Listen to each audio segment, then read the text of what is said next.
귀하고 복되신 우리 하나님의 말씀을 들려 주시옵소서. 눈을 들어서 주의 귀한 법을 보게 하여 주시고 점점 어두워지고 무질서해지며 죄가 관영이 가는 세상 속에서 어떻게 정신을 차려서 어떻게 말씀으로 무장하여서 살아갈 바들을 이 시간도 주님 우리에게 말씀하여 주시옵소서. 특별히 아버지 하나님 앞에 기도하는 것은 우리 어린 자녀들을 위해서 기도합니다. 우리 자녀들 이 시간 말씀을 잘 들을 수 있도록 도와주시고 어려서부터 중고등학생 때부터 청년 때부터 너희 창조주를 기억하라 하신 주님의 말씀처럼 저들이 주님을 기억하며 주님과 사귀며 교통하며 주님의 말씀을 즐거워하고 사랑함으로 저희들의 모든 인생을 주의 말씀으로 하게 하여 주시옵소서. 이 시간 우리 모두가 하나님 어린아이부터 시작해서 청년, 장년, 노년에까지 모든 가족들이 함께 모여서 주의 말씀을 듣사오니 우리에게 하시는 주의 음성 잘 듣게 하여 주시옵소서. 예수님 이름으로 기도하옵나이다. 아멘.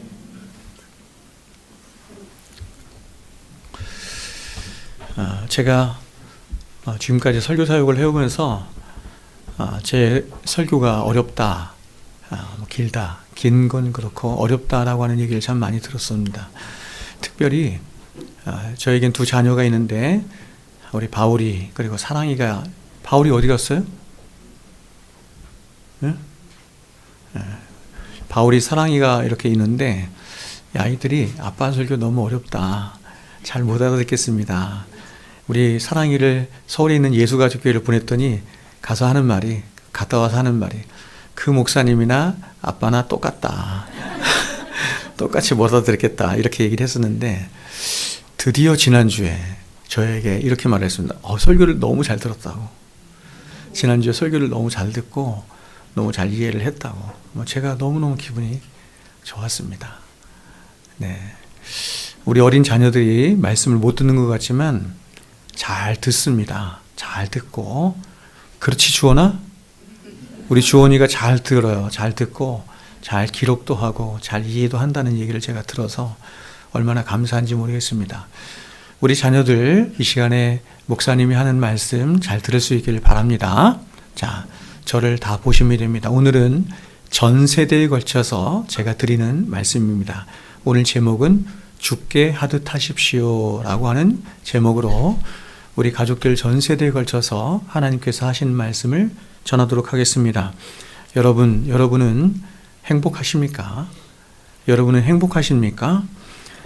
전국 남녀 직장인 931명을 대상으로 직장인 행복 만족도를 조사를 했습니다. 현재 자신이 행복하다고 생각하는 직장인이 얼마나 있는가 물어봤더니 대략 9.8%, 그러니까 10명 중에 1명이 안 되는 사람이 나는 지금 행복합니다, 이렇게 말을 했다고 합니다. 나는 행복한 것도 같지 않고 불행한 것도 같지 않고 그저 그렇습니다, 보통입니다 라고 말하는 사람의 비율은 42% 정도 됐다고 하고, 나머지 나는 전혀 행복하지 않습니다 라고 대답한 비율이 48.2%로 거의 2명 중 1명이 자신은 행복하지 않다라고 말을 했다고 합니다. 또 그렇다면 다시 질문했는데, 그렇다면 당신에게 있어서 행복의 조건은 무엇입니까? 라고 이렇게 질문을 드렸더니 대답이 나왔는데 저와 여러분이 기대하는 대답이 나왔죠. 1위가 뭐였을 것 같아요? 우리 행복의 조건이, 사람들이 생각하는 행복의 조건이 뭐였을 것 같아요? 네, 그렇죠. 돈입니다. 돈. 여러분의 행복의 조건이 뭡니까? 네, 사람들은 행복의 조건 1순위가 돈이었습니다. 두 번째는 이게 돈이 얼마큼 나왔냐면 55.4%가 돈이라고 이렇게 대답을 했습니다. 지난 30년 전보다 50년 전보다 돈이 굉장히 많아졌죠. 우리가 돈이 너무 많아지고 굉장히 물질화되고 문명화되고 굉장히 우리가 편리한 세상이 되었는데 사람들은 여전히 돈을 갈구하는 것 같아요. 아니, 오히려 더 돈에 대한 갈구가 깊어진 것 같습니다. 제가 언제 한번 말씀을 드렸지만 제가 어릴 적에 네 꿈이 뭐냐? 그러면 이렇게 대답했습니다. 예, 대통령입니다. 과학자입니다. 혹은 또 뭐 군인입니다. 혹은 의사입니다. 이렇게 여러 가지로 대답했지만 그 동기는 굉장히 비슷했는데 내가 왜 대통령이 되려고 하느냐? 네가 왜 의사가 되려고 하느냐? 예, 저는 억울한 자, 가난한 자, 불쌍한 자 이런 사람들을 제가 그런 자리에 가서 도와주고 싶습니다. 이런 이야기들을 많이 했는데 지금 아이들은 그렇지 않다고 해요. 지금 아이들은 다 꿈이 굉장히 다양한데 그것도 옛날같이 좀 많이 변했지만 왜 너는 그런 꿈을 꾸느냐, 그런 직업을 갖기를 원하느냐 이렇게 얘기하면 대부분이 다 돈이라고 얘기한답니다. 돈을 많이 버는 것, 그렇죠? 그래서 요즘 이제 굉장히 상위 순위에 올라 있는 것이 의사, 유튜버, 연예인, 스포츠 스타 이런 게 되었다고 합니다. 참 여러분, 인간의 욕망이 어디에 끝이 있을까 하는 생각을 합니다. 아무리 채워도 인간의 욕망은 블랙홀과 같아서 채울 수가 없는 것이 인간이라고 하는 것을 알아야 합니다. 이 돈이에요. 55.4%. 2등이 뭐냐면 건강, 3등이 화목한 가정생활, 4등이 여유로운 여가활동, 워라밸이라고 하죠. 여유로운 여가활동, 또 5번째가 만족스러운 직장생활, 6번째가 자아실현, 대인관계 이런 것이 나왔다고 합니다. 그렇다면 여러분, 여러분에게 있어서 여러분의 인생의 가장 큰 행복은 어디에 있다고 생각을 하십니까? 이런 사람들과 우리는 달라야 한다라고 여러분 생각만 하는 것이 아니라 여러분의 경험 세계 안에서 그것을 경험을 해야 합니다. 경험을 해야 그렇구나. 내가 이것을 소유해야 혹은 이렇게 살아야 정말 행복한 것이구나 라고 하는 확신이 들게 되는 것이죠. 여러분은 인생의 가장 큰 행복은 어디 있다고 생각하십니까? 이에 대해서 제가 언젠가 말씀드렸지만 아리스토텔레스는 그의 국보론 책에서 인생의 가장 큰 행복은 이렇게 말했습니다.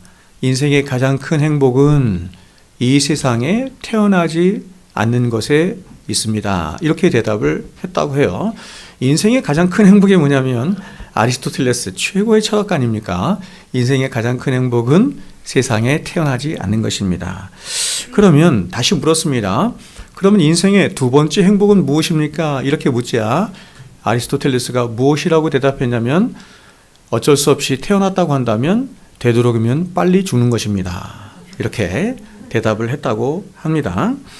아리스토텔레스가 이렇게 생각한 이유는 간단하죠. 그는 인생을 살아가는 자체가 고통이고 고생이라고 생각을 했기 때문에 그렇습니다. 그는 그리스도인이 아니었음에도 불구하고 인생이 얼마나 고통으로 고생과 슬픔으로 가득한, 그렇죠? 예수님도 우리의 인생을 한마디로 이렇게 말했잖아요. 수고하고 무거운 짐진 자들아 다 내게로 오라.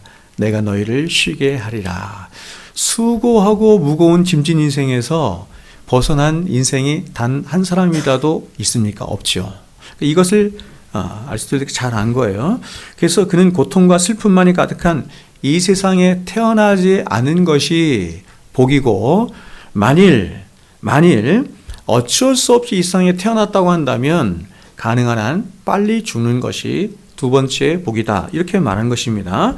그렇다면 그럼에도 불구하고 사람이 세상을 어쩔 수 없이 살아갈 수밖에 없다라고 한다면 그 다음 인간이 가질 수 있는 행복의 조건은 어떤 것일까요? 세상을 살아가야 돼요. 살아갈 수밖에 없어요. 태어나서 살아갈 수밖에 없다고 한다면 인간이 가지는 행복의 조건은 무엇일까요? 이에 대해서 아리스토텔레스는 이렇게 말했습니다. 사람이 어쩔 수 없이 인생을 살아가야 한다면 네 가지가 만족되어야 되는데 그 네 가지는 이것입니다. 첫째는 좋은 국가를 만나는 것이고, 두 번째는 좋은 부모를 만나는 것이고, 세 번째는 좋은 스승을 만나는 것이고, 마지막 네 번째는 좋은 친구를 만나는 것이다. 이렇게 얘기를 했습니다. 네 가지죠? 네 가지인데 이게 순서예요. 좋은 국가, 두 번째는 좋은 부모, 세 번째는 좋은 스승, 네 번째는 좋은 친구, 이렇게 얘기했습니다. 먼저 아리스토텔레스가 말하는 인간이 행복에 이를 수 있는 첫 번째 조건은 좋은 국가를 만나는 것입니다.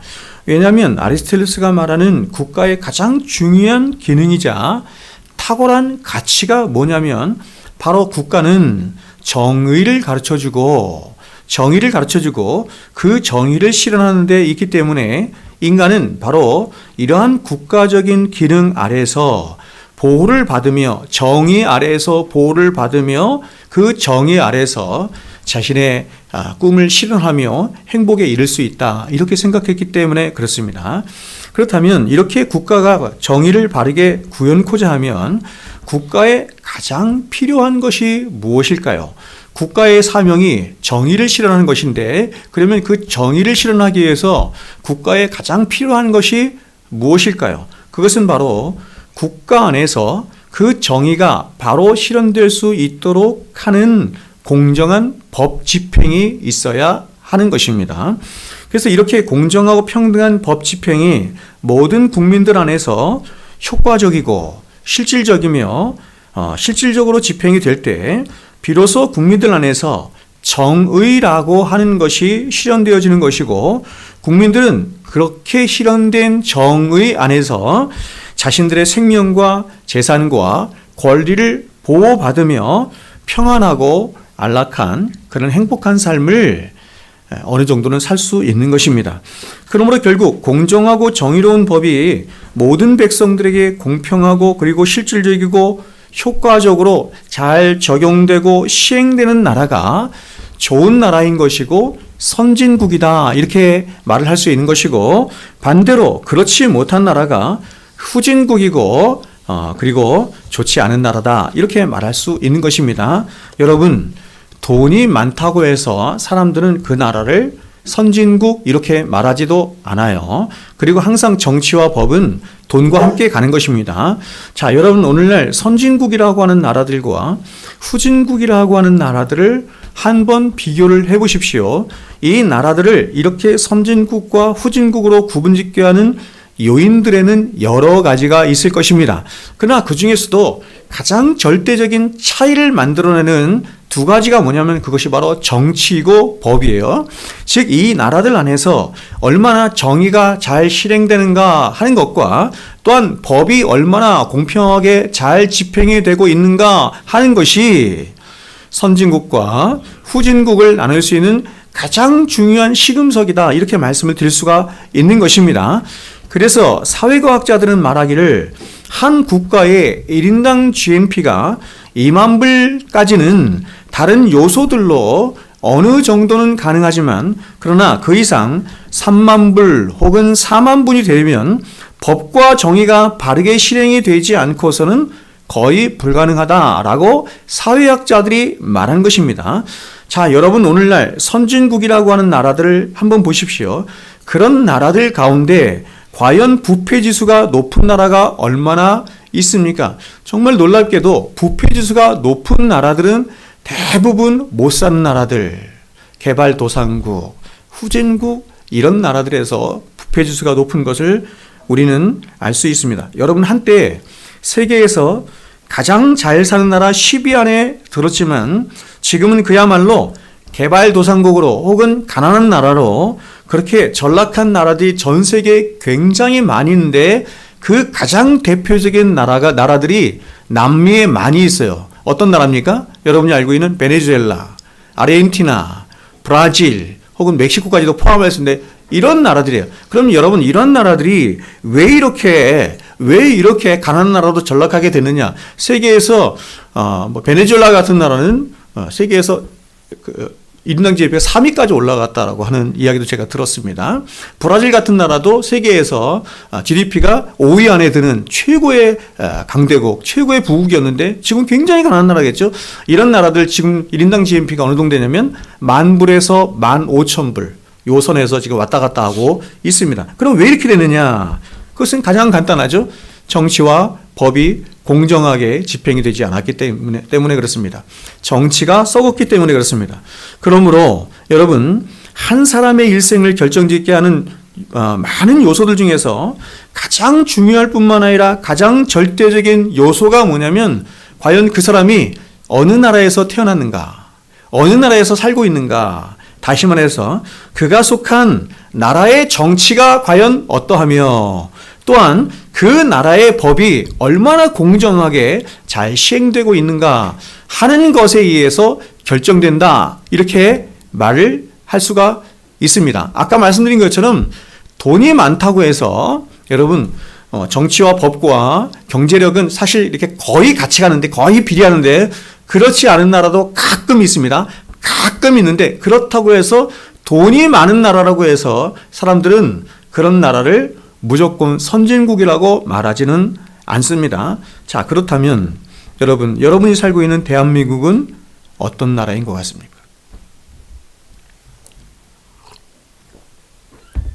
대한민국은 정치나 법이 잘 시행되는 나라 같습니까? 그야말로 성경이 말씀하는 것처럼 아모스 선지자가 얘기하죠. 공법이 물같이 정의가 하수같이, 공법이 물같이 정의가 하수같이 그렇게 흐르는 나라인 것 같습니까? 여러분, 이 세상이 종말을 맞이할 때까지 공법이 물같이 정의가 하수같이 흐르는 나라는 없어요. 이런 나라는 하나님 나라밖에 없어요. 입법권과 사법권과 그리고 행정권을 모두 완전하신 하나님이 통치하시는 그 나라, 하나님의 나라만이 공법이 물같이 정의가 하수같이 흐를 수 있는 것입니다. 여러분, 대한민국을 지탱하고 있는 정치가 국민들을 위한 정치 같습니까? 아까 우리 김미소 집사님 기도하실 때도 그렇게 기도했지만, 참 우리 대한민국의 정치의 민낯을 우리가 너무 많이 보죠. 정말 정치인들이 국민들을 위해서 정치를 해야 되는데 그렇지 않아 보이지 않습니까? 그러면 여러분, 또한 대한민국을 지탱하고 있는 법은 어떻습니까? 그야말로 모든 국민들에게 차별 없이 그 법 앞에 공평하게, 공정하게 잘 시행되고 있는 것 같습니까? 그렇지 않죠. 저 같은 사람이 봐도 그렇지 않은 것 같아요. 오히려 힘있고 빽있고 이런 사람들에게는 법이 너무나 유연하고, 오히려 가난하고 힘없는 사람들에게는 법이 너무나 엄격한 잣대로. 제가 예전에 TV를 보면서, 청문회를 보면서 대법관을 뽑는 청문회였는데, 그때 그 대법관이 판결한 그 판시를 제가 보면서 굉장히 제가 분노한 적이 있습니다. 여러분 잘 아실 거라고 생각해요. 2010년 한 버스 기사가 400원씩 두 번, 800원이죠. 그러니까 버스 기사니까 버스에 이렇게 100원짜리 이렇게 넣을 거 아니에요, 그렇죠? 400원씩 두 번, 800원 횡령을 해서 커피를 빼먹은 거예요, 커피. 근데 그 일로 인해서 해고됐습니다, 해고. 지금 현재 있는 대법관 중에 한 명이 이것을 해고를 시켰어요. 근데 그 사람이 어떤 일이 있었냐면, 그 이후에 3년 있다, 2013년도에 한 검사가 변호사로부터 접대, 향응을 받았습니다. 굉장히 큰 향을 받았는데 무죄 판결을 내렸어요. 여러분, 이것뿐이겠습니까? 이런 일들이 굉장히 많죠, 우리나라에. 오히려 가난하고 힘없고 연약한 자들을 그들 편에 서서 그들을 더 도와주어야 할 그런 사람들이 힘있고 빽있고 권력 있는 사람들에게 붙어서, 여러분, 이러한 정치가, 그리고 공정한 법 집행이 좋은 국가를 이루는 가장 중요한 요소가 되기 때문에, 그래서 대선을 치를 때면 대통령이 되겠다고 하는 사람들마다 다 그런 얘기를 하는 거야. 상식이 통하는 나라, 법과 정의가 시행되는 나라. 이 얘기 많이 들었죠? 이 얘기 많이 들었지만, 그래서 그런 사람들이 대통령이 됐지만 잘 안 되잖아요.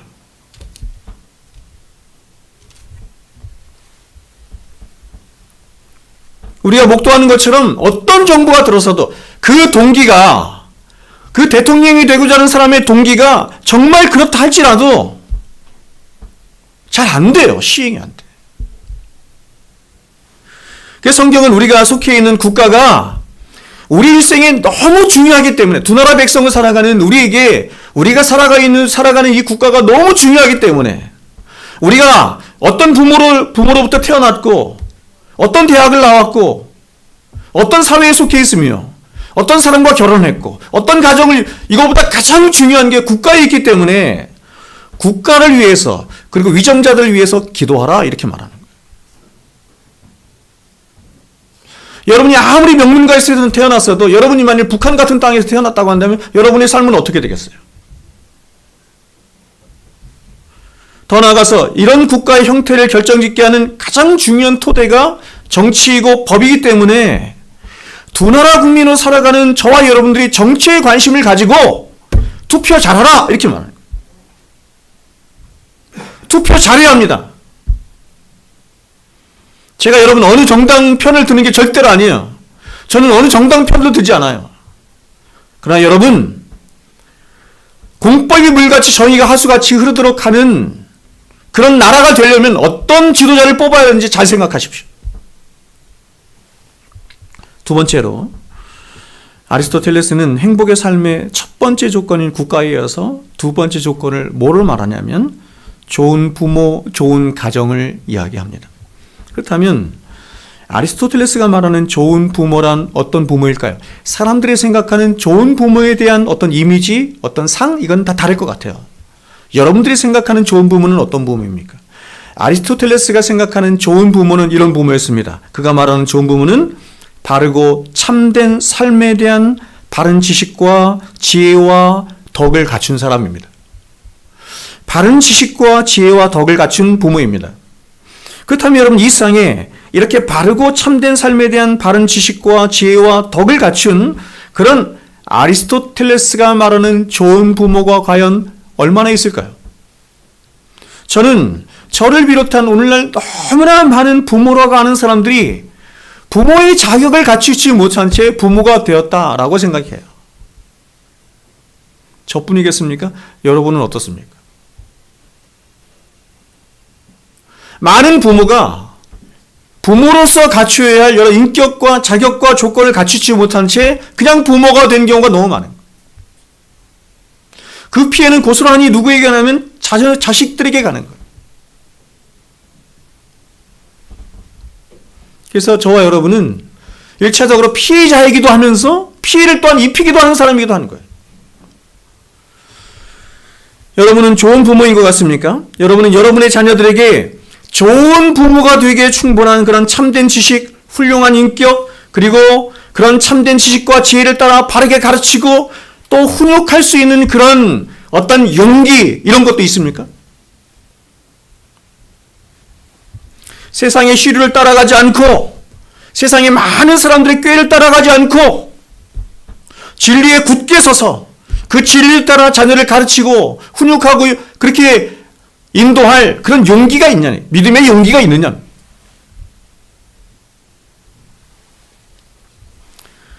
그래서 이제 아리스토텔레스는 행복한 삶을 살기 위한 세 번째 조건을 말하는데 그것이 바로 좋은 스승이에요. 여기서 좋은 스승이란 검증된 스승을 말하는 거예요. 좋은 스승은 참된 삶에 대한 바른 지식도 가지고 있고 참된 삶에 대한 훌륭한 본도 보여주는 이미 검증된 사람을 말하는 거예요. 사람들에 의해서 검증된 사람. 그래서 이런 좋은 스승을 만나는 것이 인생의 큰 행복이다 이렇게 말하는 겁니다. 그렇다면 여러분은 여러분의 인생을 살아가면서 지금까지 그런 좋은 스승을 얼마나 만나셨습니까? 저는 개인적으로 지금까지 살아오면서 제가 만난 많은 선생들 중에서 제가 정말 마음을 다해 존경하고 닮고 싶은 그런 좋은 스승을 거의 만나보지 못한 것 같아요. 제가 마음속 깊은 곳으로부터 배우고 싶어하고 닮아가고 싶어하는 대부분의 스승들은 책을 통해서 만난 것 같아요. 여러분 저는 개인적으로 우리 인생에 많은 만남들이 있겠지만 그러나 그 중에서도 이렇게 좋은 스승, 훌륭한 스승을 만나는 것만큼 복되고 중요한 만남이 없을 것이다 이렇게 생각을 합니다. 왜냐하면 어떤 면에서 좋은 부모를 만나는 것이 우리 일생의 가장 중요한 일이겠지만, 그러나 그러한 좋은 부모를 만나는 만남은 우리가 선택할 수 있는 문제도 아닐 뿐만 아니라 좋은 부모를 만날 확률도 사실 많지 않아요. 그렇기 때문에 차선책으로, 그 다음에 차선책으로 좋은 스승을 만나는 것은 우리가 선택할 수 있는 문제이기 때문에 굉장히 중요한 것이죠. 그러므로 여러분의 자녀를 위해서 가장 먼저는 여러분 자신이 좋은 부모가 되어야 합니다. 성경이 말씀하는, 아리스토텔레스가 말하는 좋은 부모도 좋지만 성경이 말씀하는 좋은 부모가 되는 것이 너무나 중요해요. 그리고 이와 더불어서 여러분의 자녀들이 좋은 스승을 만날 수 있도록, 그리고 아리스토텔레스가 네 번째로 말한 네 번째 행복의 조건인 좋은 친구를 만날 수 있도록 기도해야 돼요. 우리 자녀가 좋은 스승을 만날 수 있게 해주십시오. 학교에서든 교회에서든 영적인 좋은 스승, 좋은 가르침을, 좋은 인격을 가진, 그런 훌륭한 인격을 가진 좋은 스승을 만날 수 있도록 여러분이 기도하셔야 되고, 특별히 중요한 것이 뭐냐면 좋은 친구죠. 훌륭한 친구.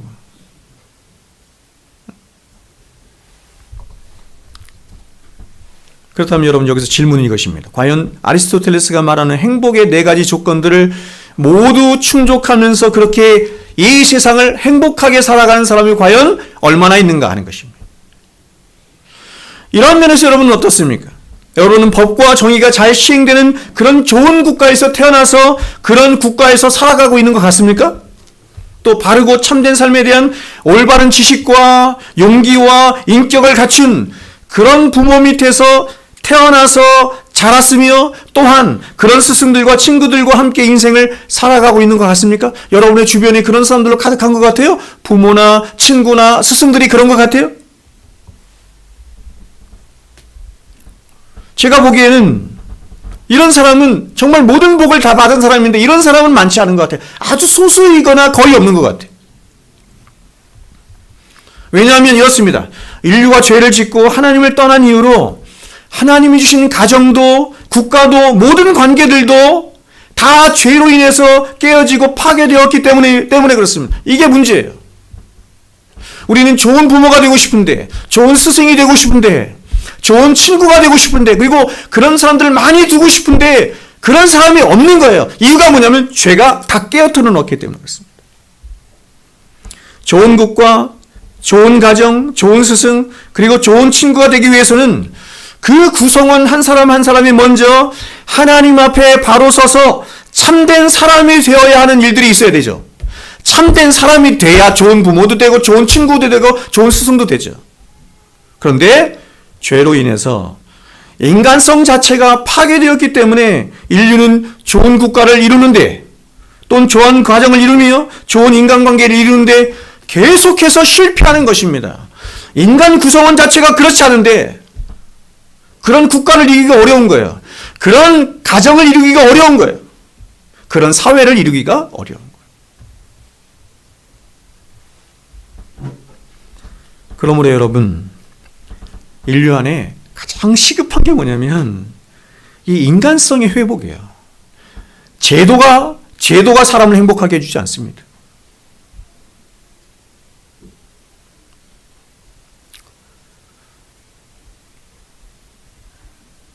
지금 우리나라 개헌하려고 하잖아요. 개헌. 많은 사람들이 제가 볼 때는 신규리에 빠지는 것 같아요. 개헌을 해서 정치 제도를 바꾸고 여러 제도를 바꾸면 나라가 굉장히 좋아질 거라고 생각하죠? 신기루입니다. 제가 볼 땐 신기루예요. 대통령이 바뀌면 좋은 나라가 될 것 같습니까? 그것 또한 신기루입니다. 우리는 늘 경험하죠. 그놈이 그놈이죠.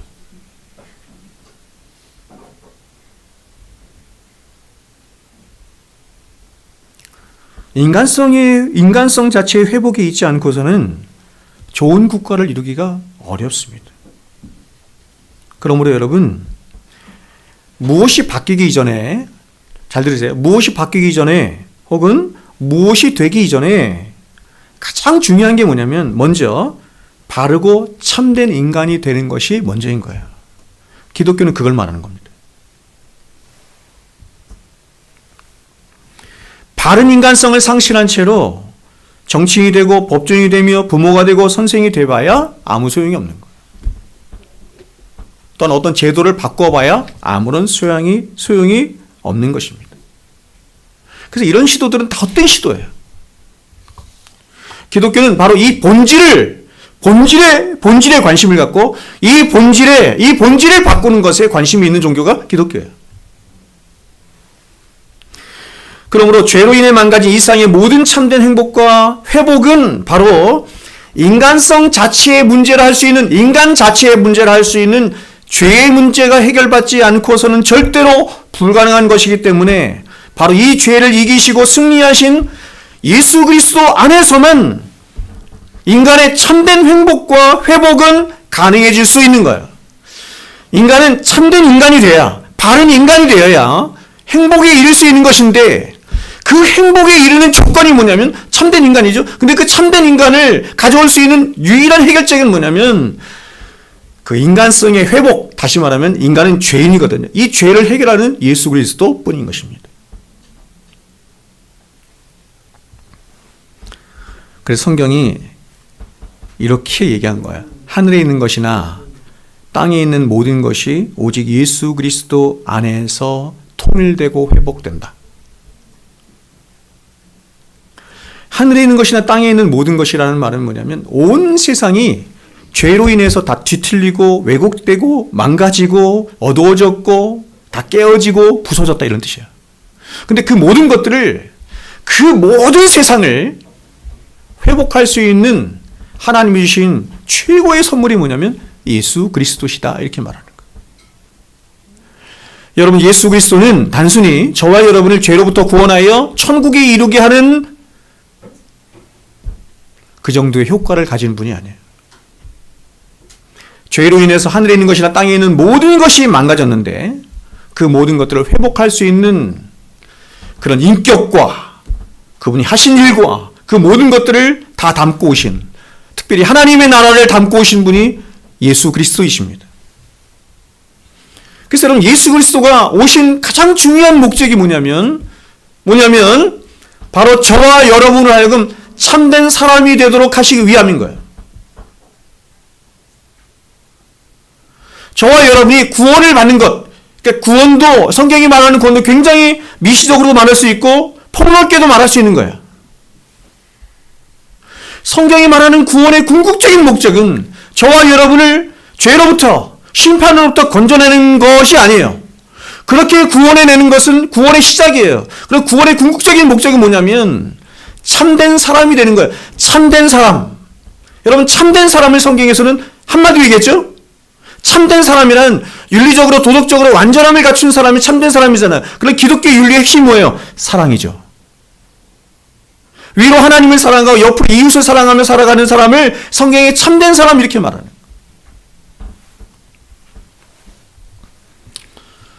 따라서 여러분, 오늘 우리가 함께 나누고 있는 이 골로새서의 말씀 또한 바로 이렇게 죄로 인해서 망가진 이 세상이 어떻게 새롭게 회복되어지고 완성되어질 수 있는 것인지, 그래서 인간의 참된 회복과 행복이 어떻게 이루어질 수 있는 것인지 바로 예수 그리스도를 중심으로 하는 통일, 예수 그리스도를 중심으로 하는 통일이라고 하는 주제 속에서 이 골로새서 전체를 장엄하게 펼쳐내고 있는 거예요. 오늘 우리가 함께 읽은 이 골로새서의 가장 큰 신학적인 주제는 예수 그리스도이십니다. 이걸 기독론이라고 해요. 예수 그리스도에 대해서 말하는 신학적인 주제를 기독론이라고 해요. 성경 66권 전체에서 이 기독론에 대해서 가장 장엄하게 말하고 있는 성경이 골로새서예요. 바울은 1장부터 2장까지의 말씀에서 온 땅과 모든 만물에 자정하여 계신 예수 그리스도를 시적인 표현으로 아주 웅장하고 장엄하게 그려내고 있습니다. 그래서 그는 결론적으로 말하기를 이 온 우주 만물은 십자가를 지시고 다시 부활하사 모든 만물 위에 좌정하여 계신 예수 그리스도 안에서만 다시 회복되어지고 통일되어지고 완성해야 되는 일이 있다, 이렇게 말하는 거예요.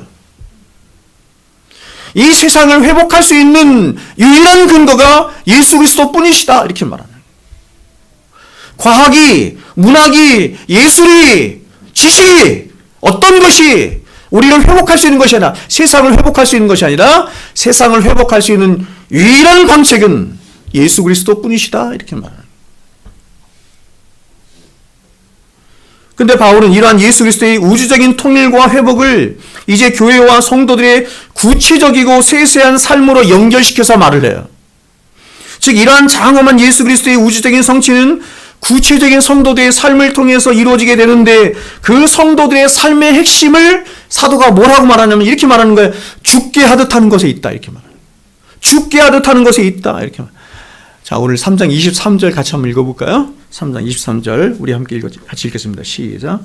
무슨 일 하든지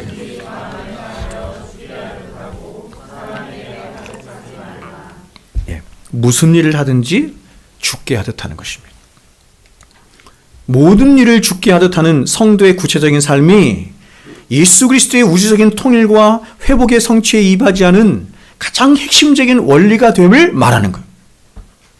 자, 그런데 바울은 이렇게 죽게 하듯 하는 성도의 구체적인 삶을 가장 먼저 어디에 적용시키고 있냐면 가정에 적용시키고 있는 거야. 가정에. 왜냐하면 이 가정이 바로 하나님이 세우시고 하나님이 제정하신 모든 창조의 질서의 근간이자 핵심이 바로 이 가정에 있기 때문에 그렇습니다. 그래서 이러한 가정의 창조 질서의 회복의 원리로 바울은 가장 먼저 누구에게 말하냐면 아내들에게 말을 하네요. 아내들에게 이렇게 말을 합니다. 18절 보세요. 아내들아, 남편에게 복종하라. 이는 주 안에서 마땅하니라. 이제 아내들에게, 남편들에게, 그렇죠? 자녀들에게, 부모에게, 상전들에게 말할 것이지만, 자 보세요. 이 모든 것의 회복의 전제 조건이 뭐라고요? 회복의 가장 중요한 원리가 뭐라고요? 죽게 하듯입니다. 죽게 하듯. 근데 그 죽게 하듯 하는 것을 이제 풀어서 얘기하는 거예요. 하나씩.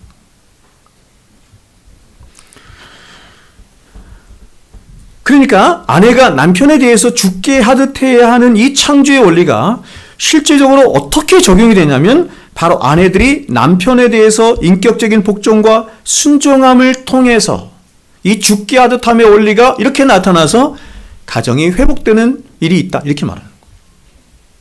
하나님의 창조의 원리가 시행되는 일이 있다, 이렇게 말하는 거예요. 제가 목회하면서 여러 번 봤어요. 여러 번. 가정이 무너지고 가정 깨어지고 망가지는 여러 요소들이 있겠지만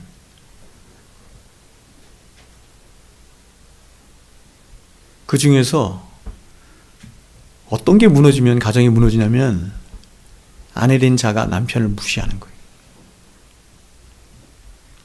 아내 된 자가 남편을 무시하는 것입니다. 분명히 성경은 아내의 머리가 남편이라고 말하고 있죠. 이거를 무너뜨리는 거예요. 아내가 어떤 경제권이 더 있다고 해서, 돈을 더 많이 번다고 해서, 혹은 기가 더 세다고 해서 무너지는 거예요.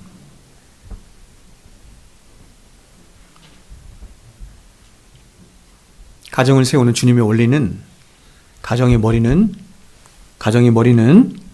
남편인 줄로 믿습니다. 아내들이여 그런 줄 믿습니다. 두 번째로 바울은 이번에는 남편들에게 이렇게 말합니다. 아내를 사랑하며 괴롭게 하지 말라. 아내를 사랑하며. 자, 이번에는 남편들에게 합니다. 아내를 사랑하며 아내를 괴롭게 하지 말라. 이것이 남편이 아내에게 해야 할 죽게 하듯 함의 원리라는 것입니다. 그러니까 우리는 다 죽게 하듯 하는 거예요. 아내 할 때도 남편에게도 자녀들에게도 사람들에게도 죽게 하듯 하는데, 남편이 아내에게 죽게 하듯 하는 원리가 뭐냐면 아내를 사랑하고 괴롭게 하지 않는 것이라는 거예요. 에베소서 6장에서는 이렇게 말을 했어요. 이것을 남편들아 아내를 사랑하며 괴롭게 하지 말라, 이렇게 똑같이 얘기했어요. 골로새서도 에베소도 같이 썼죠, 사도가. 이어서 바울은 이제 세 번째로 자녀들을 향해서 말합니다.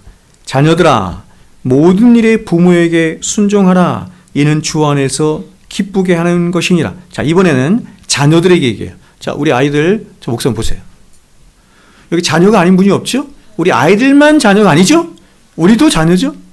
우리 자녀된 우리들에게 말합니다. 자녀들아, 모든 일에 부모에게 순종하라. 이는 주 안에서 기쁘게 하는 것이냐. 여러분, 자녀들이 부모를 향해 죽게 하듯 하는 창조의 원리가 뭐냐면 모든 일에 이렇게 말합니다. 주 안에서 순종하는 거예요. 그래서 이걸 에베소에서는 에베소 6장 1절에서 이렇게 말했어요. 자녀들아, 주 안에서 너희 부모에게 순종, 전제가 있어요. 주 안에서 너희 부모에게 순종하라. 이것이 옳으니라.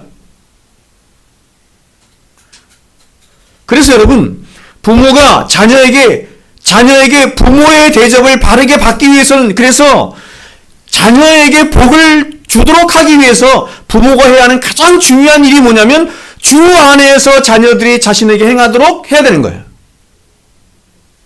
무조건 순종하라고 말하지 않죠? 주 안에서 복종하고 순종하는 것입니다. 여러분, 하나님은 당신의 형상으로 창조하신 인류가 어떻게 하면 참된 인간으로 살아갈 수 있는지 그 모든 원리들을 성경 안에 있는 율법을 통해서 말씀하셨습니다. 기독교 윤리죠? 즉 모든 인류가 가져야 할 참된 삶이란 바로 그들의 창조되신 하나님을 닮아가는 것이고 그분의 형상을 회복하는 것에 있는 것인데, 근데 그러한 하나님은 이러한 당신의 성품을 어디 안에 담아주셔서 우리에게 말씀하셨냐면 율법 안에 담아주셔서 말씀하신 거예요. 그러니까 여러분, 성경에 나와 있는 613가지의 율법은 성경의 반이 율법인데 그 모든 율법은 한마디로 말하면 뭐냐면 하나님의 성품인 거예요. 그러니까 우리가 율법을 지켜 행한다라고 하는 것은 뭐냐면 하나님의 성품을 닮아간다, 이런 뜻이 되는 거예요. 근데 하나님은 이러한 모든 율법을 다시 10가지로 요약해서 우리에게 주셨습니다. 그것을 우리는 십계명 이렇게 불러요. 근데 우리가 이 십계명을 잘 보면 이 십계명은 우리에게 어떤 보상을 전제로 해서 주신 것이 아니라고 하는 사실을 우리는 압니다. 여러분, 율법이라고 하는 것 자체가 어떤 보상이 약속되어 있는 게 아니에요. 왜냐하면 십계명이라고 하는 것은, 혹은 율법이라고 하는 것은 하나님의 형상으로 피조된 모든 인류가 하나님 앞에서 자신을 하나님의 형상으로 지으신 하나님 앞에서 마땅히 지키며 살아가야 할 하나님 백성의 윤리이고 도덕이며 삶의 원리가 율법이기 때문에 그래요. 십계명이기 때문에 그래요. 다시 말하면 우리가 우상 숭배하지 않고 도덕질하지 않고 이웃의 것을 탐내지 말아야 하는 것은 오직 하나님만 섬기며 어떤 형성도 만들지 않는 이유는 뭐냐면 이러한 율법을 잘 지키면 그에 대한 어떤 보상이 주어질 것이기 때문에 이런 명령을, 이런 율법을 지키라, 그렇게 명령하시는 것이 아니라 하나님의 형상으로 피조된 인간이 그 하나님 앞에 마땅히 지키고 순종해야 할 계명으로서의 명령이 바로 율법인 거예요. 십계명인 거예요.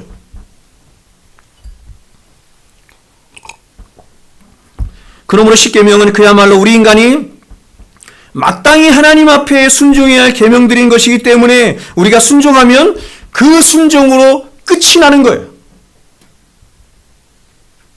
순종하면 어떤 보상이 있다, 이렇게 약속하지 않아요.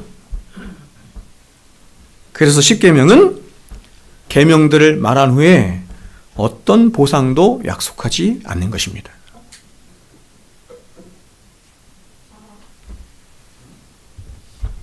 십계명이란 인간이 인간답게 할 수 있는 하나님이 정하신 최소한의 원리가 십계명인 거예요. 제가 내년부터는 십계명을 다시 주보에 넣으려고 해요. 토마스 아퀴너스가 말한 것처럼 사람이 구원을 받는 데는 세 가지가 필요하다고 그랬어요. 하나는 사도신경, 두 번째는 주기도문, 세 번째는 십계명이에요. 그래서 내년에는 제가 주보를 어떻게 편성을 하려고 하냐면 이 세 가지가 다 주보 안에 들어갈 수 있도록 그렇게 편성을 하려고 해요. 사도신경으로 고백하죠. 십계명으로 우리가 다시 말씀을 나누고 마지막 주기도문으로 찬송함으로 끝낸다. 이렇게 하고 싶어요. 십계명은 인간이 하나님이 창조하신 인간이 하나님의 형상대로 창조한 인간이 하나님의 형상대로 창조했다는 건 뭐냐면 하나님을 닮았다 이런 뜻이거든요. 하나님을 뭘 닮았냐면 지정의 인격을 닮았다 이런 뜻이에요. 인격을 가진 존재다 이런. 그런 인격을 가진 책임 있는 도덕적인 윤리적인 존재다. 그럼 책임 있는 윤리적인 도덕적인 그 인간의 가장 그렇죠? 인간다움이 뭐냐? 그게 10계명이다 이렇게 말하는 거예요. 최소한이에요. 그런데 이러한 10계명 가운데 예외적인 계명이 한 가지가 있습니다. 그것이 바로 5계명 부모를 공경하라라고 하는 계명이에요. 굉장히 독특합니다. 다른 9가지의 계명들은 그저 순종하며 지키라라고 명령만 하고 있는데, 그런데 이 5번째 계명은 구체적인 보상까지 하나님이 약속하고 있어요. 그 보상을 오늘 성경은 이렇게 말합니다. 내게 준 땅에서 내 생명이 길리라. 내게 준 땅에서 내 생명이 길리라. 여러분, 이것을 바울은 에베소서에서는 이렇게 말했습니다. 땅에서 잘되고 장수한다 이렇게 말했어요. 땅에서 잘되고 장수하는 것으로 말씀했어요. 부모에게 효도하고 부모를 공경하고 부모에게 잘하면 네가 땅에서 잘되고 장수한다 라고 하나님이 어떻게 했다? 약속하셨다. 그래서 에베소 6장 2절에서 이렇게 말했어요. 이것이 약속이 있는 첫째 계명이니, 10가지 계명을 쭉 말씀하셨지만 약속이 있는 계명은 없다는 거예요. 근데 이 5번째 계명만 이것이 약속이 있는 첫 계명, 보상에 대한 약속이 있는 첫 번째 계명이다 이렇게 말합니다. 여러분, 주위를 한번 잘 돌아보시면 부모를 공경하며 부모에게 잘하는 자식들 치고 잘 안 되는 법은 거의 없습니다. 반대로 부모에게 불효하고 부모를 막대하는 사람들 가운데 평안을 누리거나 잘 되는 사람도 거의 없어요. 이유가 뭐냐면 이건 하나님의 약속이기 때문에, 하나님이 약속하셨기 때문에, 이것이 약속이 있는 첫 계명이라고 약속하셨기 때문이에요. 그렇기 때문에 여러분이 부모에게 잘하는 것도 중요하지만 여러분의 자녀가 잘 되기 위해서는 여러분의 자녀들이 잘 되고 하나님 앞에 복 받기 위해서는 어떻게 해야 돼요? 부모에게 잘하도록 해야 되는 거예요. 우리 주원이가 앞으로 잘 되고 하기 위해서는 엄마 아빠에게 효도 잘하고 공경해야 되는 거예요. 알았지, 주원아? 이미 우리 주원이는 너무 잘하고 있기 때문에. 자, 그러면 여러분, 이것은 무슨 이유 때문에 하나님께서 이렇게 하셨을까요? 왜 하나님이 이 5번째 계명에만 구체적인 보상을 약속하셔서 예외적인 계명으로, 다른 9가지 계명과 다르게 예외적인 계명으로 하셨을까요? 그것은 2가지 이유 때문일 것입니다. 첫 번째 이유는 하나님이 창조의 질서를 이루어간 데 있어서 이 5번째 계명이 그토록 중요한 어떤 토대적인 계명이 되기 때문에 그렇습니다. 여러분, 이 10계명, 제가 10계명 강의를 이제 앞으로 할 거잖아요. 이때 제가 이것에 대해서는 자세히 여러분과 말씀을 나누도록 하겠습니다. 2번째 이유가 있는데, 2번째 이유는 뭐냐면 타락한 인간에게 부모를 공경하는 문제가 그만큼 어려운 문제라는 사실을 하나님이 잘 알고 계셨기 때문에 그렇습니다. 그래서 우리 인간의 본성을 보면 이런 말이 있어요. 부모에게 악한 자라도 자식에게는 선한 자는 많지만, 반대로 부모에게는 선한데 자식에게는 악한 사람은 거의 없다. 맞죠? 성경을 보면 부모를 공경하라라고 하는 말이 자식에 대한 사랑이나 혹은 배우자에 대한 사랑을 언급하는 말씀보다 압도적으로 많아요. 그게 부모를 공경하라. 그러니까 그만큼 어렵다는 얘기죠. 여러 번에 걸쳐서 하나님이 명령하시는 거예요. 그러면 여러분, 이렇게 자식이 부모를 공경해야 하는 것이 너무나 마땅한 것이고 하나님의 창조의 질서를 이루어가는 데 있어서 가장 절대적인 것이라면 자식들은 부모를 공경하는 것이 너무나 마땅할 것입니다. 그런데 여러분, 이런 하나님의 마땅한 명령에도 불구하고 왜 오늘날 너무나 많은 자식들이 부모를 공경하지 못하는 것일까요? 그것은 이렇습니다. 바로 부모와 자식 간의 깨어진 관계 때문이에요. 그리고 이렇게 부모 자식 간의 깨어진 관계는 거의 대부분 누가 잘못하는 거냐면 부모가 잘못하는 거예요. 부모가 자식에게 준 상처에서 기인한 것입니다. 거의 대부분이. 여러분, 우리는 매년 돌아오는 어버이날을 맞이하며 부모님을 향한 공경과 사랑을 다짐하고 또 다짐해요. 그러나 여러분, 오늘날 어떤 많은 자녀들은 이런 어버이날을 진심으로 기뻐하지 못해요. 하나님을 믿기 때문에 부모를 공경하라라고 하는 이 하나님의 명령을 드리면서 정말 나도 그렇게 하고 싶은데 그렇게 하지 못하는 자신의 이 심령으로 인해서 정말 아파요. 오히려 부모에게서 받은 수많은 상처들로 인해서 괴로워하며 또한 그런 부모를 마땅히 공경하지 못하는 자신의 마음 때문에 자괴감에 빠져서 고통스러워하는 일이 오늘날 그리스도인이라고 하는 사람들 안에 굉장히 많이 있는 거예요. 어떤 면에서 자식에게 있어서 자신을 낳아준 부모를 자신의 가장 마음 깊은 곳으로부터 존경하고 공경하며 사랑하는 마음으로 함께 마음을 나누고 보살피며 효도하는 것은 하나님이 자녀에게 주신 가장 큰 복 중의 하나입니다. 내가 부모를 공경할 수 있는 것, 내가 부모를 모시면서 부모를 공경할 수 있는 것, 부모에게 잘할 수 있는 것, 부모에게 효도할 수 있는 것이 자녀에게 굉장히 큰 복이에요.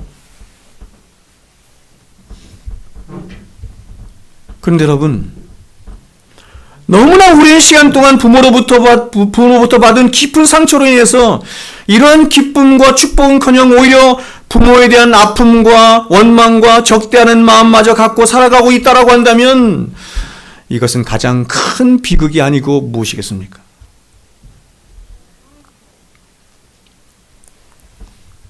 그런데 이러한 일들이 오늘날 많이 일어나는 거예요. 여러분, 저를 포함한 오늘날 수많은 부모된 자들이 이러한 면에서 우리 자녀들에게 자유로울 수 있는 부모가 과연 얼마나 있을까 하는 생각을 저는 합니다. 어차피 죄성을 지닌 인간에게 자식을 키우면서 우리는 실수도 하고 잘못한 것도 있을 수 있겠지만, 그러나 저와 여러분이 과연 하나님이 명령하시는 가장 기본적인 부모로서의 자격은 그렇게 갖춘 채 우리 자녀들을 양육하고 있는지 생각하면 우리는 자신이 없는 것입니다. 부모로서의 자격이 너무 없는 거예요. 제가 신혼 때, 우리 아이들 어릴 때 제 아내하고 이 얘기를 했어요. 우리가 부모로서의 자격이 얼마나 있나. 그때 두 사람이 평가한 건 뭐냐면, 제 아내가 저한테 그런 얘기를 했는데 제가 정말 동의가 됐습니다. 부모로서의 자격을 갖추지 못한 채 우리가 부모가 되었구나.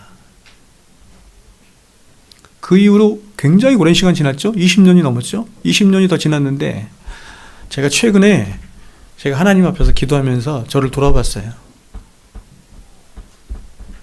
부모로서 나는 어떤가? 자식으로서 나는 어떤가? 여러분들의 목회자로서 저는 어떤가? 남편으로서 자격은 어떤가? 거의 낙제점이더라고요. 20년이 넘게 지났는데 여전히 똑같은 거예요.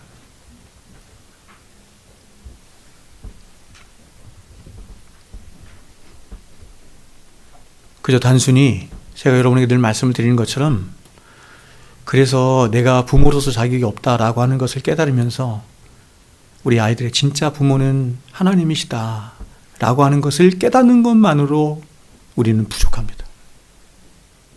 그것만으로 우리의 핑계를 다 할 수는 없어요. 그래서 성경은 이제 마지막 가정의 질서를 말씀하시면서 부모가 자녀에게 어떻게 해야 할 것을 이렇게 말씀하신 거예요. 21절 보세요. 같이 읽겠습니다. 같이 읽습니다. 시작. 아비들아, 너희 자녀를 하나님이 이 땅에 직접 세우신 기관은 가정과 교회 두 곳밖에 없습니다. 먼저 하나님은 가정을 세우셔서 가정을 통해서 우리 자녀들을 참 사람이 되도록 양육하도록 하셨습니다. 그러나 인간이 타락한 이후에 가정이 이러한 역할을 잘 감당하지 못하므로 하나님은 또한 교회를 다시 세우셔서 가정과 교회가 함께 이 일을 하도록 하신 것입니다. 그러나 그럼에도 불구하고 우리 자녀들을 참 하나님의 사람으로 키우고 양육하는데 가장 1차적인 책임은 교회에 있지 않고 가정에 있음을 알아야 합니다.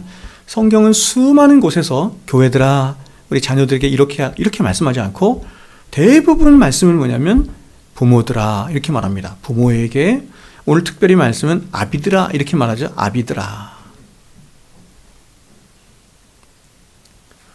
여러분, 하나님 우리 자녀들에게 가정을 주신 목적은 두 가지입니다. 먼저 하나님 우리 자녀들에게 가정을 주신 첫 번째 이유는 뭐냐면 바른 지식을 갖도록 하기 위함입니다. 그러니까 인생을 살아가는 데 있어서 가장 중요한 지식을 하나님은 어디에서 배우길 원하냐면 부모로부터 배우길 원하는 거예요. 교회가 아닙니다. 세상이 아니에요. 세상은 그런 거 가르치지도 않아.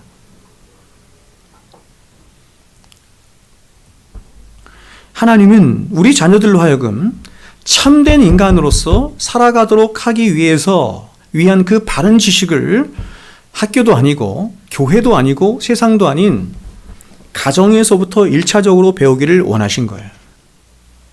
그래서 아이는 태어나면서부터 엄마 품에서 엄마의 얼굴을 보면서 엄마의 사랑을 받으며 1차적인 지식을 갖습니다.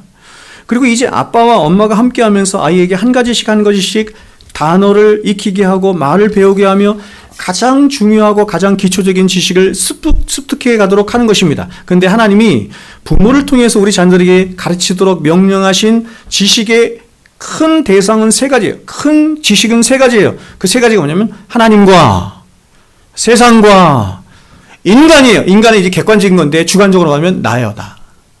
내가 누구인가? 인간이 인간답게 살아가는 데 있어서 가장 중요한 지식의 토대가 되는 가장 중요한 지식 세 가지가 뭐냐면 하나님에 대한 지식, 세상에 대한 지식, 그리고 나에 대한 지식, 인간에 대한 지식이에요. 신론, 그리고 하나님의 세상, 그죠? 세상은 뭐 종말론 이렇게 말할 수 있고, 인간론이죠. 아이가 태어나서 자라면서 이제 세상 다른 곳으로부터 많은 지식들을 배우게 될 것이지만, 그러나 하나님은 이전에 가장 먼저 부모로부터 이 세상을 살아가는 데 필요한 가장 절대적이고 가장 중요한 지식을 배우도록 하셨는데, 그것이 뭐냐면 하나님에 대한 지식, 세상에 대한 지식, 그리고 자신에 대한 지식인 거예요.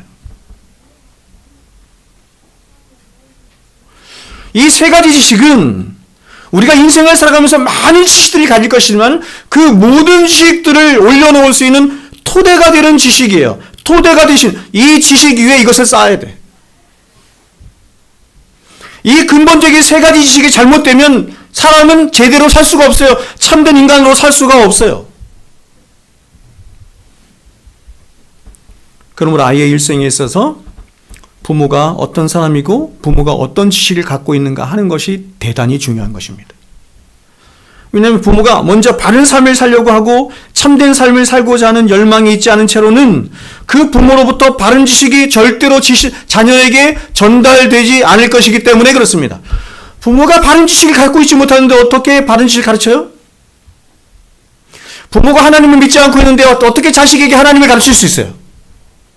부모가 세상에 대해서 왜곡되고 삐뚤어진 지식을 갖고 있는데, 잘못된 지식을 갖고 있는데 어떻게 세상에 대해서 바르게 가르칠 수가 있겠어요?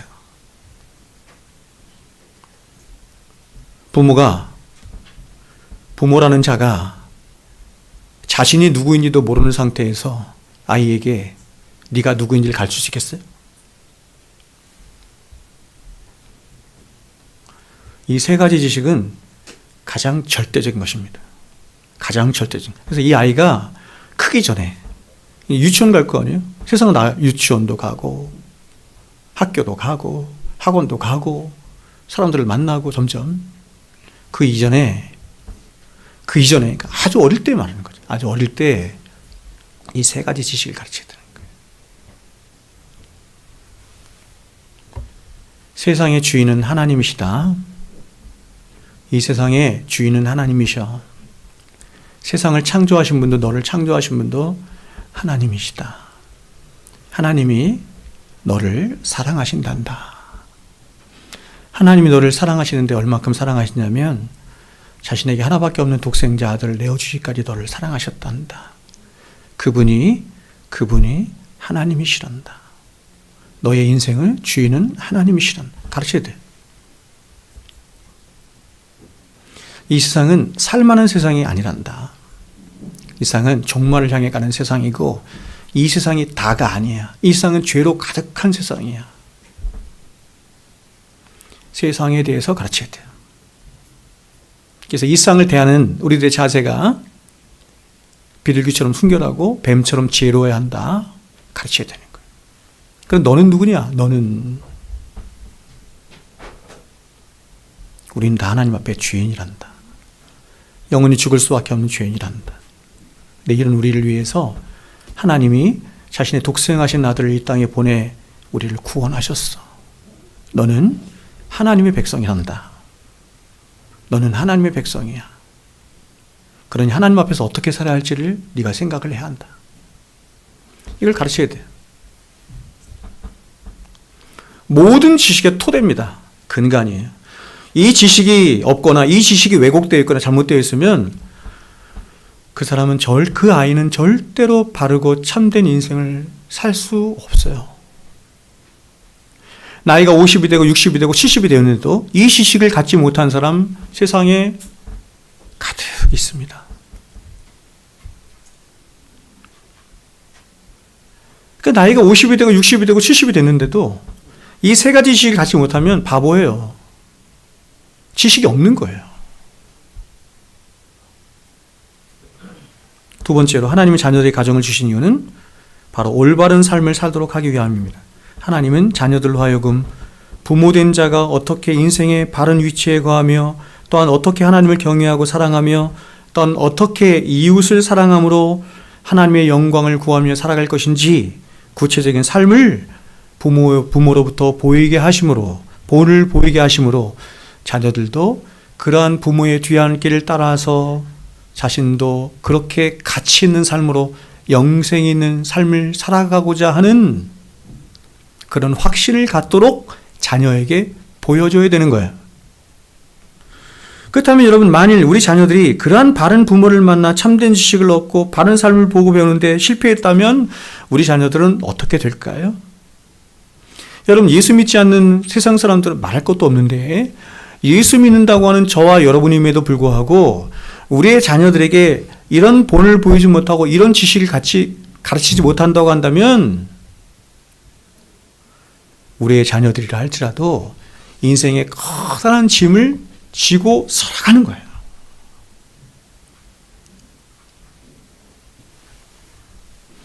이 아이는 부모로부터 마땅히 받아야 하는 첫 번째 기회가 있는데 하나님께서 그 기회를 부모로부터 주기를 원하는 그 기회를 상실했기 때문에 이제 그 아이는 스스로 자신의 인생을 스스로 개척해 나가야 되는 거예요. 그런 지식도 스스로 배워 나가야 되고.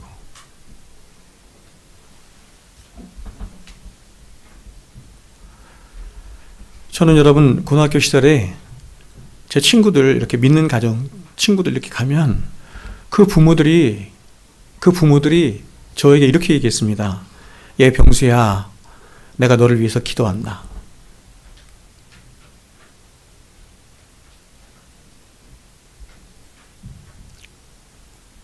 내가 너를 위해서 기도한다. 친구 집에 가면 수시로 제가 무슨 얘기를 들었냐면 그 친구한테 부모된 분이 하나님에 대해서 말씀을 자주 이렇게 들려주셨어요.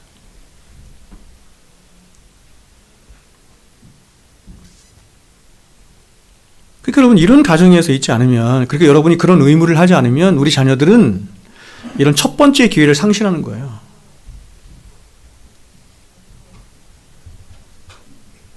나를 위해서 기도해 줄 부모가 없다고 한번 생각해 보세요. 아니, 여러분은 그런 의무를 하고 있어요?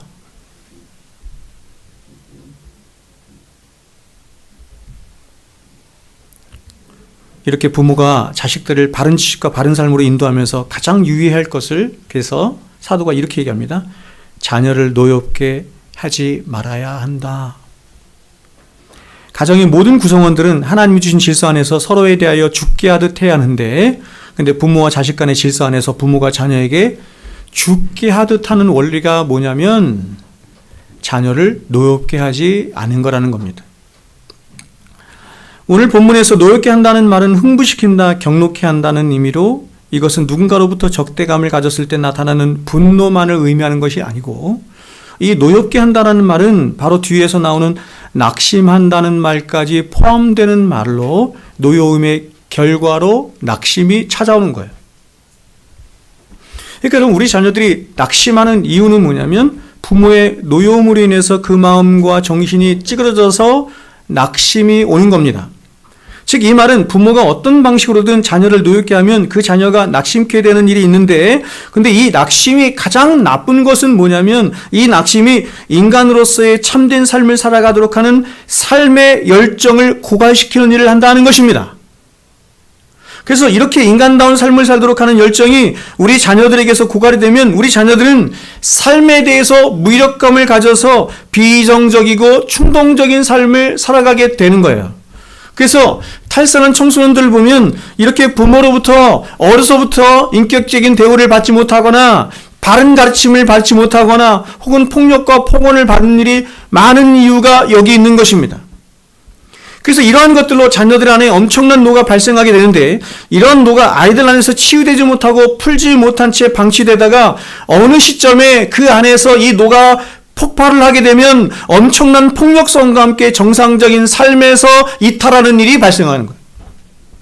그래서 아이들이 이런 상태가 되면 이제 아이들은 그야말로 어떤 생각을 가냐면, 난 되는 대로 살 거야, 내 멋대로 살 거야 라고 하는 생각이 드는 거예요. 그렇다면 여러분, 저와 여러분이 우리 자녀들 죽게 하듯, 다시 말해서 노엽게 하지 말아야 할 이유가 어디에 있습니까? 우리는 왜 우리 자신을 꼭 참고 인내하면서 말씀으로 다스리고 기도로 다스리면서 우리 자녀들을 어떤 상황 속에서도 인격적으로 대해야 할 이유가 어디에 있습니까? 오늘 본문에는 그 이유가 나오지 않지만 에베소서에서는 그 이유를 이렇게 말했어요. 6장 4절에 또 아비들아 너희 자녀를 노엽게 하지 말고 오직 주의 교훈과 훈계로 양육하라.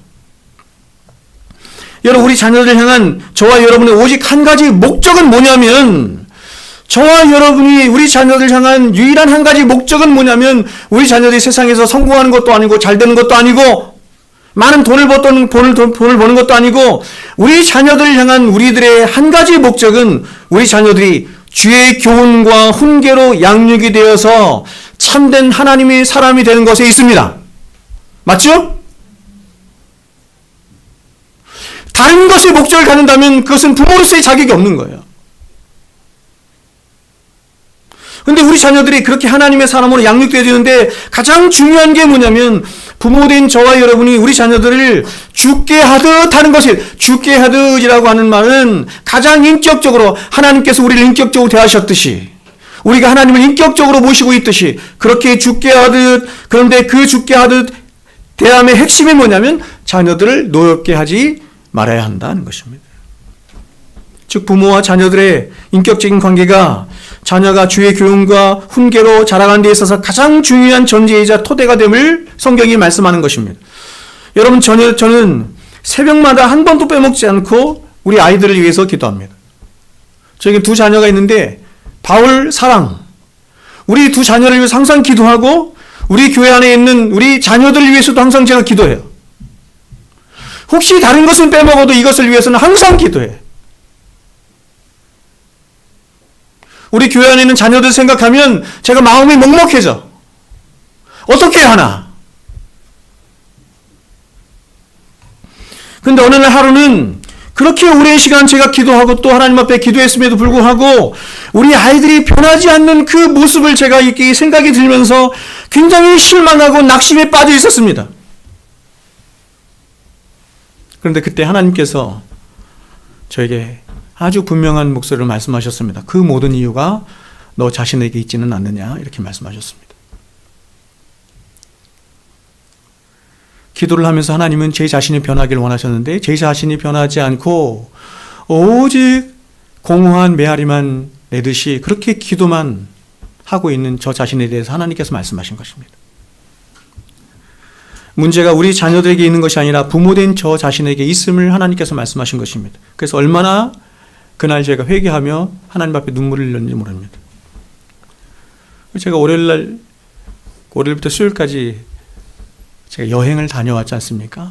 제가 쉼이라는 목적이 있었지만 사실 쉼이라고 하는 목적보다는 제가 교회를 개척하고 나서 한 번도 우리 아이들과 함께 한 적이 한 번도 없기 때문에 이번에 제가 일부러 시간을 냈습니다. 그래서 2박 3일 동안 속초를 다녀왔습니다. 그래서 마음속에는 항상 생각을 했어요. 아이들하고 언제 얘기할까? 어떻게 얘기할까? 어떻게 자연스럽게 그걸 이끌어낼까? 그것도 굉장히 압박이더라고. 생각을 하나님께서 기회를 여러 번 주셨습니다. 그래서 아이들과 마음속에 있는 이야기들을 많이 하게 되었고, 제가 하나님 앞에서 깨달은 것을 제가 말하면서 아이들에게 미안하다는 말을 전했습니다. 그리고 이런 부족한 나를, 저의 살아온 과정, 이런 것들도 제가 얘기를 하면서 부족한 아빠에 대한 이해심을 구했고, 저를 용서해 줄 것도 제가 구했습니다. 더 많이 이야기해야 되겠구나. 더 많이 상담을 해야 되겠구나.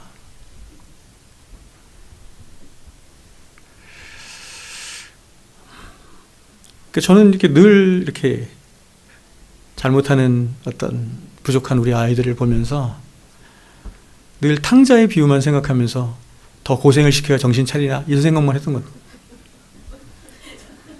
근데 하나님이 저에게 주신 깨달음은 뭐냐면 그것이 아니라 이 아이에게 남아있는 쓴뿌리와 상처를 치유하는 것이 먼저다라고 저에게 너무나 분명히 말씀하셔서 제가 그 부분을 우리 아이들에게 얘기를 하고, 제가 그렇게 할 수 있도록 여러분 저를 위해서 기도해 주시기 바라고, 여러분들도 그렇게 해줄 수 있길 바라고, 특별히 우리 아까 길미서 이사님 기도해 주신 것처럼 저는 여러분 새벽에 바울이 사랑이를 위해서만 기도하지 않고 우리 자녀들을 위해서 기도합니다. 하나님께서 생각나게 하시는 대로 자녀들을 얼굴을 생각하면서 기도해요. 사랑샘교회 공동체는 우리 모두가 우리 자녀들의 부모가 되어야 할 줄로 믿습니다.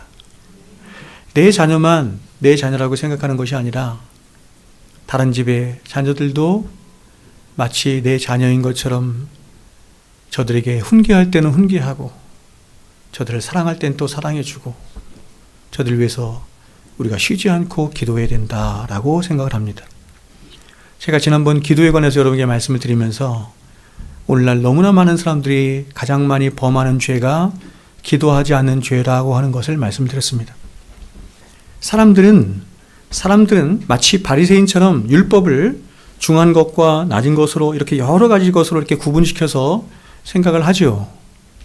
이 죄는 너무 큰 죄고 이 죄는 아주 작은 죄고, 그래서 이런 죄는 절대 범해서는 안 되지만 이런 죄는 굉장히 괜찮은 것 같은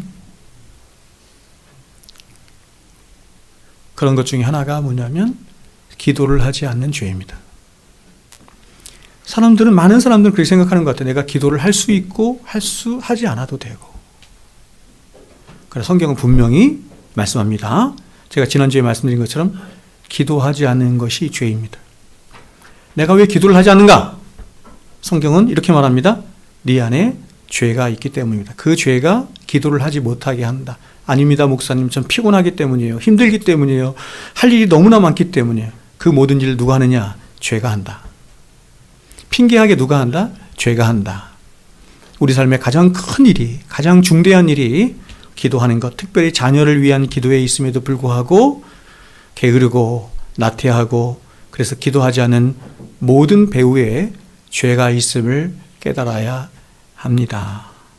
바라기는 여러분, 자, 말씀 뵙겠습니다. 오늘 좀 말씀이 길었는데 저 보세요. 죽게 하듯 합시다. 남편이 아내에게, 아내가 남편에게, 부모가 자녀에게, 자녀가 부모에게, 목사가 성도에게, 성도가 목사에게 죽게 하듯 무례히 행치 않으며 더 나아가서 죽게 하듯 함으로 하나님이 기뻐하시는 가정, 하나님이 기뻐하시는 교회, 저와 여러분이 세워갈 수 있기를 주의 이름으로 축원드립니다. 기도하겠습니다. 이제는 우리를 위하여 십자가에 죽으사 우리의 의가 되신 예수 그리스도의 그 크신 은혜와 그 아들을 이 땅에 보내 살게 하시고 죽게 하시고 우리를 위하여 십자가에서 고난을 받으사 다시 부활케 하신 우리 하나님 아버지의 만극하신 사랑하심과 이제 우리 안에 오셔서 우리 안에 크신 하나님의 은혜를 전해주시고 그 의를 주심으로 우리로 하여금 다시 살게 하신 성령 하나님의 교통하심과 크신 은혜가 이제로부터 죽게 하듯 하며 살기를 소망하며 되돌아가는 모든 성도들의 심령과 저들의 가정과 일터 위에 영원토록 항상 함께 있을지어다. 아멘.